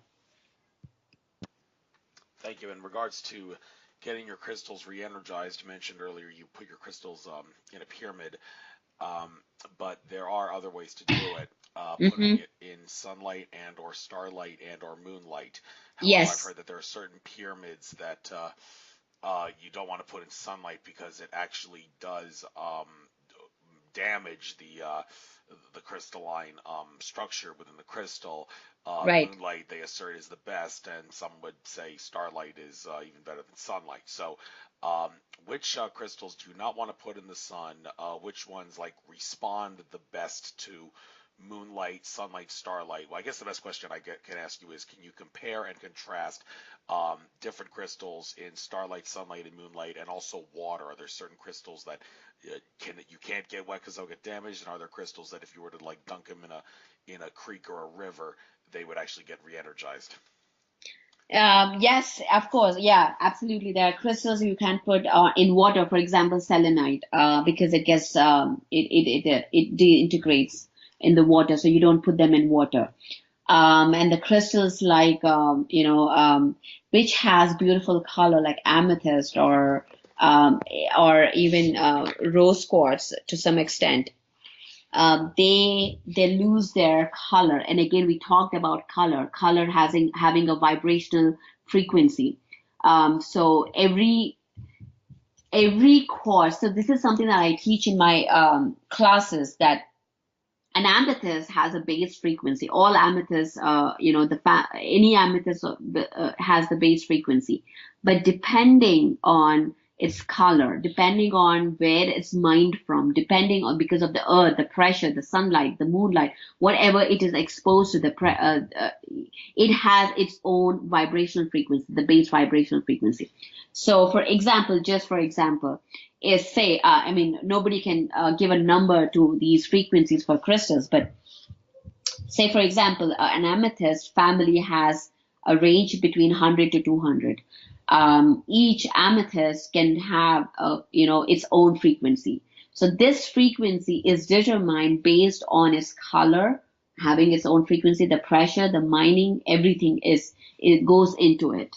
So that's why even with a different amethyst, if you have 10 different amethysts, only you may be attracted to a specific amethyst because of its vibrational frequency that is aligned, resonating with you. So yeah, putting these amethyst or even amber, when you put them on sun, citrine is another one. It can lose its color. So if you're attracted to a particular crystal and it has a specific color and you put it out in sun, it loses its color. So it changes its frequency. So it may not be resonating to you with you as when you have picked it. So you want to be mindful about it. And moon energies, as you said, it's perfect because we don't have to worry about this color changes. I generally, if I want more, I put it in sun when I want more power, when I'm working with my third chakra, when I want more passion, the fire. That's when I put it under the sun. But you can put it in, out in your window where you have a covering. You can put it in, inside a glass or, and cover it up with maybe a cheesecloth or something so that it is not directly exposed to sun, but you take upon those energies. Moon energies, I work great for any kind of, emotional work, any kind of emotional trauma, any kind of work that you're doing emotionally. Lunar energies are great for that. Putting, of course, moonstone, labradorite, I work with that, and I really feel moon energies work great with that. And what else? Clear quartz, of course. Anything that you wanna infuse these lunar energies to work with your emotions, you put it out under the moon. And sometimes what I do is I put it out under the moon and put the pyramid on top of it. So I'm infusing both with moon and the pyramid energies. So yeah, and again the water, no selenite, you don't put it in the water. One of the best books that I would want to recommend anybody who wants to work with crystals is the Book of Stones. Great reference because it gives you the crystal system. It gives you its hardness level. Anything below 5, you do not want to put them in water. So anything 5 and greater, it's safe to put it in water. So you can check all those elements before you start clearing or charging to really understand. It also gives you the affirmations, so to work with each crystal. So that's my go-to point of reference when I'm working with crystals.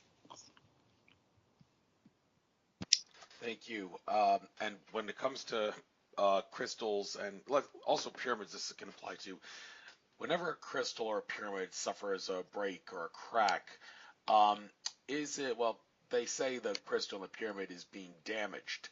Well, to what extent is that true? Because I've also heard that Mhm. you don't really necessarily have to repair a pyramid that suffered a damaged edge because the essence of the pyramid is still there and it Mm-hmm. still has the ability to function as well as it would if it didn't have that. Well, a lot of different conflicts on this. I mean, and also crystals too. Like if a crystal it cracks because you accidentally drop it or something on a hard Mm-hmm. surface, and it's a relatively fragile crystal. I mean, the crystal will the essence of the crystal as it was before it cracked be in the separate pieces that broke off, or I mean, does it vary depending on the type of material that the crystal or the pyramid is made? I'm sure you know about more of this than I do, so you know what I'm trying to ask. What do you Mm-hmm. have to say about this? Great question. I don't think the essence is lost when a crystal breaks. Yes, I broke many crystals working with them, and I have actually a pyramid, a black tourmaline pyramid, which broke the edge of the pyramid broke, the crystal pyramid, and I still use it for my healings, and it still works great. Sometimes when you're working with your personal crystals, the my clients have reported different messages. So if a crystal breaks, maybe it's time to move on, because again, when it changes its shape, when it changes its um, the geometry, it has a different frequency. So it may be, if you're still feeling the resonance with it, go with it, because it really works the same. And the frequency of it changed because of the geometry, but that's okay, because if you're still feeling the resonance, go with it. Sometimes what happened is one of my black tourmaline broke, and it was a big chunk. I was putting it in my room to bring it to transmute negative to positive energies. When it broke into four pieces. So all I did was I took those four pieces and put it in the four corners of the room. So, it felt right for me. So always go with your intuition, always feel the connection to that crystal. It's all about feeling the energies, feeling, the way you know that it is not working for you is, you may get working with it. Maybe you feel distorted, um, you may get even a headache working with it. So you will know it when it's not working out for you. One of headache was a way where I knew that I was wearing a rainbow moonstone as a pendant. And I noticed I was just wearing it, and I used to get constant headaches after I started, and I started noticing that as soon as I have it on, I was getting headaches. So, and then I kind of ignored it, but it kept on going. Then I finally realized that it was the pendant or the crystal that was not working with me. So yeah, so you will know it if it's not working. So I don't necessarily believe that the essence is lost. It's only the change in vibration. Every vibration has a benefit. There is a benefit for every frequency. So we gotta first tune into that and know if it is working for you, if it's right for you. Yeah, go with it. I don't think there's going to be there's there is, and also do not be in fear, or maybe if because I've had some clients who would get scared if something like that happened, if it's broke, or maybe it's a bad thing happening. No, don't uh, it's all about believing in it. And again, we are giving the crystals power. We are the creators, we are the powerful creators. So anything, we power them through our intention. So if it is not working for you, all you're allowed to do is just remove it from your space, from your energy field, and you'll be fine. So I don't necessarily think it has any kind of negative effects, or it will lose its essence after it's broken. Thank you very much. Now we have about 20 minutes left in this program, and just looking on some of the sites that you gave me, I see there's a page on the pssmovement.org page, Patriji's concepts. Are you familiar with the concepts here to the point where if I were to bring up any of the ones here, you could actually elaborate on it to the extent that Patriji, dear sweet father, does? So, any can I talk about this stuff, or are you not really an expert on this? I mean, I can talk about it, but give my own spin to it. I don't know if I can really give what he has told in those videos. Um, but we can take a shot and see if I can do anything. All right, well, this Yeah. first one here, Christmas time. It says comes every year. This is the time to dedicate ourselves again. Well, this is the time to dedicate ourselves. Dedicate to what? And when it comes to Christmas, the work of Jordan Maxwell. He asserts that the story of Jesus Christ is for all intents and purposes, an act of plagiarism on the part of Christians from a story that originated in India with some guy who did have a December 25th birthday, I believe. Well, Jordan Maxwell can explain it better. So hmm I don't know what the people of India have to say about that, but what exactly does he mean when he says this is the time to dedicate ourselves? So yeah, I can talk about this. So what he means by saying that it's a dedicated time ourselves is again, Jesus Christ is a great master. He has is the Christ consciousness, and what one of the things that he mentions talks about is that the kingdom of God is within us. Seek the kingdom of God, which is within us, and you will be there. So it's that message where the one thing he teaches, my father talks about, is that everybody is a master. And he really discourages following. We are all here to be a master, we are all here to lead and not to follow. And every one of his teachings is about be a master and teach meditation. Go out there and teach 10 more. If you learn from me now, go out there and teach 10 more, and then those 10 will teach another 10 more. So that's the concept. So the time is remembering that consciousness, remembering that we are gods, that remembering that everything is within us, and really seeking that kingdom of God within us is what meditation is all about. It is what the process of enlightenment is all about. So I think he writes these messages every single day. In fact, 365 days. So you'll see 365 messages or concepts of him on this website. And it's about the core message in every one of them is that we are gods, and we have to seek that kingdom of God within us and not outside of us. That's the message that he has here.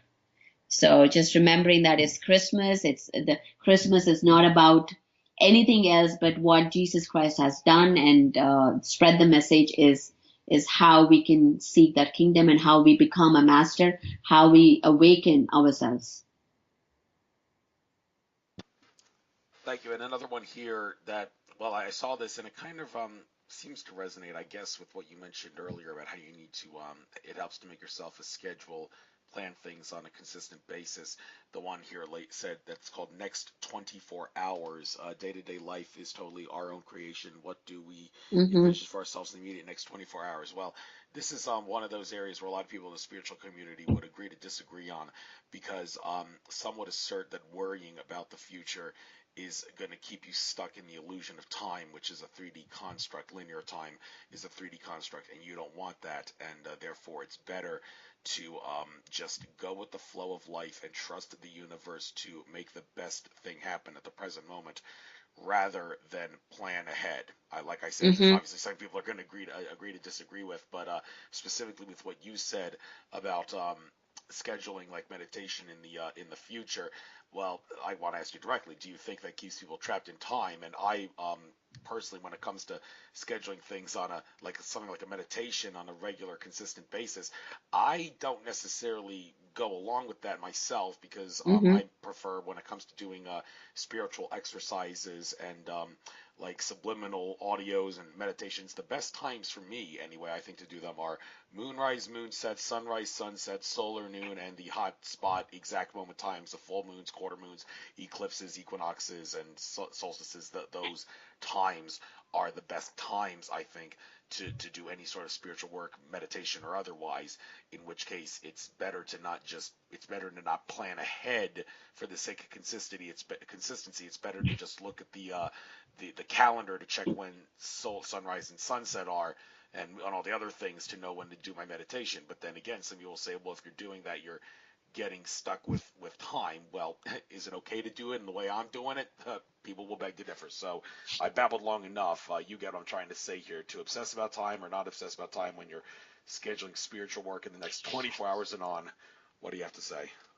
Absolutely. The process that you do is something that I do as well. But the one thing that I said about scheduling is for beginners, the people who just can see themselves, sitting silent for 10 minutes. But as you do more practice, as you are able to, you achieved sitting silently for an hour, maybe, then your body will tell you. Then as we go into that practice, that's an advanced level, I can say that you will know when you need to meditate. Like I don't schedule myself, like I do when I need to. And for me, again, it works similar to what you mentioned, is when sunrise, sunset are the times for me that work best for me. And that's the time I, in fact, talk about programming, because those are the planetary shifts that enables us to, for manifestation, it really has more effect. So scheduling works for beginners, for people who want to make it a habit in their life, want to get into their everyday schedule, who are busy, who have, who are always chasing things, who are always running. So it's important for them to first get into the practice. Just sitting quietly. Maybe you're not even observing your breath. Maybe you have 1 hour of thoughts. It doesn't matter. Just sitting quietly is just within itself is an achievement for most of the people. So just getting that habit into our lives is first important. And then you start working on, focusing, putting your attention to your breath, working on the technique and all that stuff. And then, and the next level would be probably, you are guided to meditate whenever you want. You choose your own time, because now you're able to get away from those excuses your body tells you about why you should not meditate, or you're breaking that program, that pattern that you have, and you're allowing yourself to experience that. So that's when I say scheduling works great. But you know what? If you're a meditator, you meditate every day. Go with your flow. Go with your, your body, your rhythm. Here, what I think he talks about is 24 hours. Plan it, because again, all we have is now. All we have is now. And even when we are planning, say, our 5-month plan or next year plan, or when we are planning a vacation, we are making it in the now moment. We are putting that intention out there in the now moment. We are not, all we got is now. So when we say this 24 hours is within that now moment, when we are planning any kind of planning, whether that's 24 hours or 5 months or 1 year, or when we schedule this, interview today, we are putting that intention, we're making that in the now moment, not leaving, not having that expectations from the future, not dwelling in the future or in the past, not being attached to the outcome. So when we become attached, like what Buddha says, or what he says is, when we start expecting, that's when we start suffering. Well, that's when we bring in suffering into our lives. So we make these intentions, we plan this, but we are detaching ourselves from the outcome of what it brings us to it. When we start getting attached to it, that's when we are leaving the now moment and dwelling in that time space wherever we put our thoughts to. So yes, absolutely decide. We have to make an intention what we want to do. We have to have a goal, a plan on how we're going to achieve it, because if you got a dream, if you have a wish, if you're just dreaming about, it's not going to happen. When you put it on paper, it becomes a plan. That's when it becomes real. Suddenly it becomes, when you just start thinking about going to Hawaii, oh yeah, I have to go to Hawaii. But when you start looking at the planning, okay, in December 1st, I'm going to Hawaii. That's when it becomes a goal to manifest on the physical reality. So we must have goals, we must have desires, we must start planning, but do not be attached to that outcome of that plan. Be detached and work in the now moment. What can you do in the now moment to make it happen? That's my version of this 24 hours. I'm sure he can add more to it. No doubt. And now looking at another one here, so many on meditation, but there's one interesting one here. Meditation activates all 7 bodies. It says meditation is defined as harvesting of cosmic energy, like you harvest a bumper draw for your material development. You harvest cosmic energy for your spiritual development. Well, the description there doesn't actually mention anything about why he mentioned the number 7, but I'm interested to know this 7 bodies thing. In my interview with John Lear, he talks about how there's 7 different levels that your soul goes through that he's heard about and seen allegedly.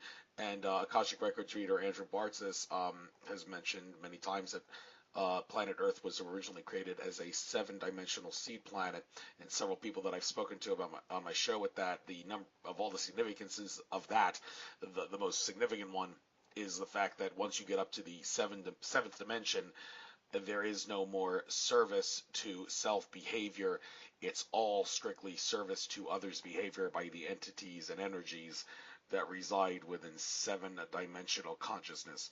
So does when I asked John Lear if there's any connection between that and what he says about the 7 levels the soul goes through, he said he cannot confirm or deny that they're one and the same. But I'm interested to know, can you confirm whether or not the 7 bodies that he's talking about here are in any way related to the 7-dimension seed planet that Earth was created to, and the 7 layers of the soul that John Lear asserts the soul goes through? I can talk about the 7 bodies that he's referenced, but I'm not sure if he means that they're connected to the 7 dimensions. The 7 bodies that he's talking about is the first layer, which is the etheric body. The second one, the emotional body. The third one is the mental body. The fourth is the astral level, astral body. That's where we do the astral traveling with our astral body. And the 5th one is our etheric template, the causal body, and the supracausal. And also, I think those are the bodies that he's mentioning, and then the celestial body. So it's about awakening our multidimensional levels, dimensions. So I probably would have to go back and ask him if he connects them to the 7 dimensions. For me, if I have to put my spin onto it, it is the subtle energy bodies, subtle bodies that we have, which are connected to these different portals, different frequencies, and where we travel with. So we take upon these bodies each time when we are doing our interdimensional traveling. It can be planetary or dimensions. So when I'm working with my astral traveling, I take upon my astral body and do that. And we do this every single day in our dreams, and we just forget about it. But we are, again, this is to say that we are multidimensional beings. We are at every level, every different dimensions, and we do travel between them. We do exist within all of these levels. We do have as we experience this physical body, we do have these bodies within every dimension, every level. And as we meditate, we activate these, we connect to these bodies, and we are more aware of that, because we are astral traveling all the time, but we forget about it. It's consciously, working with these activating these different levels and working with them. Is something that meditation can bring us, that awareness. Because what happens with meditation is we are expanding our consciousness, we are expanding our awareness within this present time. Again, I want to specify that being in the now moment, being in the present time is the most important. So as we are in this now moment, as I am in this physical state, when I'm expanding my awareness, my consciousness, I'm bringing in these different, I'm activating this different levels, and I'm understanding the difference of these frequencies. And we start traveling with that. We start experiencing or seeing those beings which are in that dimension, which are in that frequency. So I've met many, many different people who have actually activated these bodies and start, experiencing the different entities or beings coming in from that frequency. So meditations allow us to expand our consciousness, expand our awareness when we again put this as an everyday practice. It has to be an everyday practice. It can be just once in a month or once in a week practice. You got to do meditation every day. So you bring this expansion into your present time awareness, and you realize you are awakened to your multidimensional self. And 7 bodies are one of the layers or the layers that he talks about. And I'm sure I would have to go back and ask him this question, that if he connects this to the different dimensions. But I would think yes. Yeah. Because it is a frequency shift. Fair enough. Yeah. Got time for one more subject, and then you can give the closing statements. But an interesting one here: meditation and vegetarianism. He writes, "To me, spirituality is loving the animals." Now, when I was in India for the International Yoga Festival, there were a lot of cows walking in the streets, and cow got in my way once, and I said, "Get out of my way, or I'll make steak out of you." And not a good thing to say that in front of Hindus in India, but if it was Muslims, that would be a completely different story. I saw a program about a Muslim guy in India, because Muslim and Hindu are top 2 religions in India.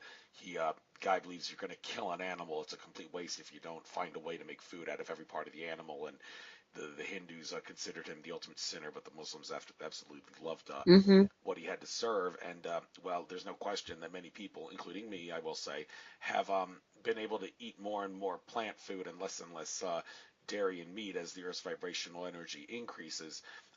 It's interesting to note, though, the meals in India that I had at the yoga festival, they were occasionally serving cheese. They were vegetarian, but there was some cheese, but there was no eggs. And I'm like, well, what's wrong with eggs? I mean, for all intents and purposes, eggs are dairy from a chicken. I mean, it's not really, can't really call it a meat, can you? Because it's not muscle. I mean, can you call it dairy? Well, they say no, because it's not from a cow. But well, who says dairy's got to come from a cow? There's different dairy from other animals, and that's what a chicken dairy, for all intents and purposes, is an egg. So why would can you explain to me maybe why they would not serve eggs but would serve cheese during the meals at the yoga festival, which was said to be vegetarian? And what exactly is it about vegetarianism that he thinks is so important for spiritual enlightenment? Oh, great. Yeah, great question. Yes, in India, somehow the vegetarian, when we say vegetarian, it includes no egg as well. Dairy is fine. It's just, and I grew up the same way. I was vegetarian all my life, and now I'm actually vegan. Yeah, somehow when we call vegetarian, it doesn't include eggs. And there also, it's interesting. I actually probably not be able to give you the answer why. But it's just that with some vegetarians eat eggs as well, and there's a term eggetarian or something. It's just funny, but yeah. But I want to answer the question, why vegetarian? Why are we saying that it's important to be have a plant-based food diet in order to support your spiritual practice? The one thing that I understood is it's not really about the right or wrong. It's not about the killing or non-killing.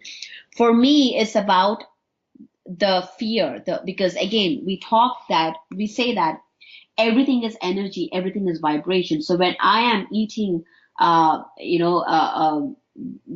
when I'm killing an animal, it is holding that pattern, that energy field of fear and anger, the lower vibrations that we call. So when we are what we eat. When we are putting that into our energy system, into our bodies, we are giving consent to fear. We are taking that energy field. And my goal in my practice, in the spiritual practice, is about understanding who we are, that we are the creators and that we are fearless, we are, we are eternal. And when we put on these energy fields, which put us in fear, which are suppressing us, that is working against what we are trying to do in meditation. So I've seen it happening so naturally that people who start, again, as you mentioned, that who are raising their vibration, it is pretty natural to tend towards plant-based food. In fact, my own personal experience, when I quit dairy, and I didn't eat eggs, but when I quit dairy, I saw an incredible shift in my frequency. I could actually feel it. I was like, whoa, this is huge, because it really makes a difference in how you're working. Because I've noticed that when I was having dairy and I did energy work, it has a different effect, and when I didn't. So I experimented on that as well, on the food that we eat. There are very specific foods. If you eat more of, say, junk, say French fries, that's vegetarian too. It's not about being vegetarian. It's about eating the high vibe food. It's about eating lot of kale, lot of bok choy, lot of shards. So it's about eating the plant based, not necessarily getting away from processed or oils or fried stuff. Thank you. And we've reached the 2 hour mark. Hmm. People with lousy attention spans won't want to listen anymore. Sadly, Yes, that's costing me a big audience, yes. unfortunately, because all my shows are 2 hours. So let's not make it any worse for those people Hmm. that can't sit still through that. And I'll let you get out anything you like. You're more than welcome to plug your programs again, plug the event that's in August again. Just a quick rundown of where that is and how much it'll cost and all the rest of it. So you have the floor. Close anything you like. Absolutely. Thank you for having me again, Andrew. It was such a pleasure being here. And to all the listeners, it's, thank you for listening all this 2 hours. It's really, I had an amazing time. Hope you did too. And I wanted to invite each and every one of you to come join me in August in Madison, Virginia for a 3-day retreat, cosmicreset.com. We are actually doing a promotion, early bird promotion, where we are giving away $100 off. The total price is $699 right now, which includes your stay, your food, and the event. So it's pretty awesome deal. And the place itself has absolutely amazing food, all grown organically, ingrown food, healthy meals. And we have shamanic journeying. We are going to do flute meditation by my father, who's going to be there. We're going to bring in speakers talking about consciousness, talking about the power of pyramids, as we discussed in this session. So it's really going to be going to be multi-diverse things that we're going to do to work with our consciousness and awaken it. And it's an intimate group, just a group of 75 to 100. So we are going to have what I've heard in previous sessions is that we make soul connections. We make the like-minded people are going to be there, and it's a great connection, a great place to meet other people. And also, if you want to get in touch with me, if you want to know more about my programs or what we do, or if you want to learn about more meditation or pyramids, you can reach me out at connect@paripatri.com. That is CONNECT at PARIPATRI.com. You can also go to my website and you can just do a contact, and I will receive your message. So thank you very much again for being here, listening to us. It's a wonderful, wonderful session, and I really I'm grateful to Andrew for giving me this opportunity to be here right now. You are very, very welcome. I will try to upload this by midnight tomorrow, and I'll post the link on your Facebook timeline. I see you accepted my friend request. I did friend you and actually did post a little something on my timeline that I tried to get out on a global scale. So, but that's just a side issue. I'll get this interview up there Mhm. soon, and you're more than welcome to spread it far and wide after you do. And hopefully, and by the way, I don't know if I'll necessarily not come to your program in the event that somebody miraculously donates me a fortune or something happens that could get me a lot of money, which may happen. My horoscope actually says that up until the planet Uranus leaves the constellation of Taurus, Mhm. a lot of things involving money may be out of my control, but may be good or bad, and I can only assume they're good because I try to make it that way. And if I'm lucky, I'll get money and be able to go to the event, but that remains to be seen. So I'll keep it open though, and I'm sure the universe can reward me somehow. So maybe Absolutely. you'll see me, hopefully. All right, take care now, and good luck, and I wish you luck at the event, and wish you luck on getting a better audience after people listen to this. Take care. Thank you. Good Thank luck. you.